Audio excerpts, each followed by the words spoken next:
Firstly, briefly describe the character you play in a film and in which ways are you similar and or different from your character. Well, I play Sergeant Krupke in West Side Story, and in what ways am I similar or different? First of all, I think it's interesting to note that he's a sergeant in this version, which I'm all for. I'm very happy about the promotion. Um, and I think in terms of my ability to say that I'm like him, hopefully comes in the sense of empathy that I hope to create with the character. What I hope for in this version of Krupke is to see a guy who's doing a job and trying to do it in a way that is helpful and not hurtful to his community. And hopefully, I'd like to think that I try to live my life that way as well. Jay, how familiar were you with the stage play and earlier film prior to being cast? I was familiar more with the movie than the actual stage play. I'd only seen the stage play once as a kid in a community theater production. And so that's my only theatrical point of reference. The film was something that I had referenced and experienced more often.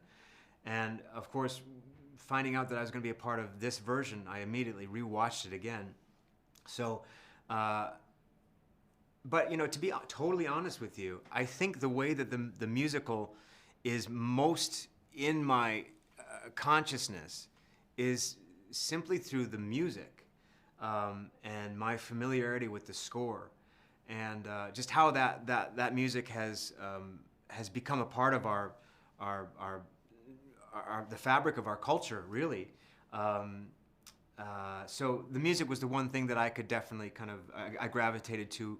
I was never a real dancer. I appreciate it, and I'm in awe of Jerome Robbins and what Justin Peck has done with this. But the music for me was the thing that was most prevalent and most, in my mind. Excellent. And how was the experience of being directed by Steven Spielberg? Was it like you imagined it would be, and what, if anything, surprised you about it? Well, what surprised me, I guess, is the ability that he has to completely disarm you with the notion that everything that you are bringing to the table in terms of, I'll speak for myself, my awe and my reverence for this artist. And when you're in that mode, it can often be something that prevents you from doing your best work because you're stuck in this kind of gawky, phase of like, I can't believe this is happening. And I think to Steven Spielberg's credit, he is so capable of cutting through that immediately with the fact, purely by the fact that he is such a open-hearted, warm, and collegial person that you realize, oh, yeah, I got a job to do, and we're going to do it together. He makes you feel like you should be there. And I think that is a great quality of leadership. It's a great part of his success, I think, in creating communities that are going to be there and want to do their best job. So I shouldn't be surprised by that, because everything I read about that kind of prepared me to think that was true. But then when you experience it, you're so happy that actually is the case. They say never meet your heroes. It doesn't apply in this case with Steven Spielberg. What makes the film relevant for today's audiences? Well, the relevance, I think, starts with the idea of love and wanting to see love survive and to succeed and to find a way to flourish. That is something that is never going to go out of fashion. And that is something that we as human beings are always going to want to see happen. And when that story is being told and the odds that create a scenario that make it less likely for that to happen, you're going to want to root for that. So that's the first part of the answer. The second part, obviously, we're living in a time now where we're so divided politically and also by the way we can, oftentimes keep each other at bay because of the color of one's skin or how someone talks or what they look like.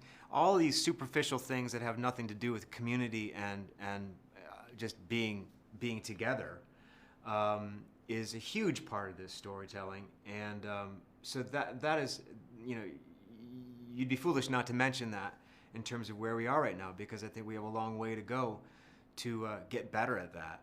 And I think this story is something that will educate people, and in the sense that we have a long way to go, and let's get to work. What would you say was your biggest challenge in making the film? I think my biggest challenge was for me personally, was trying to find a way that Krupke could be function as the comic foil that he is intended to be, and hit those beats and serve that purpose, but also be someone that can't be just dismissed as a cartoon, or someone that's just not the butt of a joke. I was hopeful that the time you got to spend with this character and this guy would allow you to believe that he was a real person doing a real job. And so I think that Stephen and Tony have created the perfect combination of those two things, so that you get both of them. And to me, that's what really made me smile and feel really proud that they allowed me to do that. I'm so proud to be in this movie. What do you hope audiences take away from the experience of seeing the film? Well, when you go see a movie or any film or any play or musical, you want to be moved. You want to leave feeling something that you didn't feel when you walked in. And I think that's what's going to happen with this film, because it really stirs your soul. It really does the thing that you want it to do. This is the reason why we go listen to stories.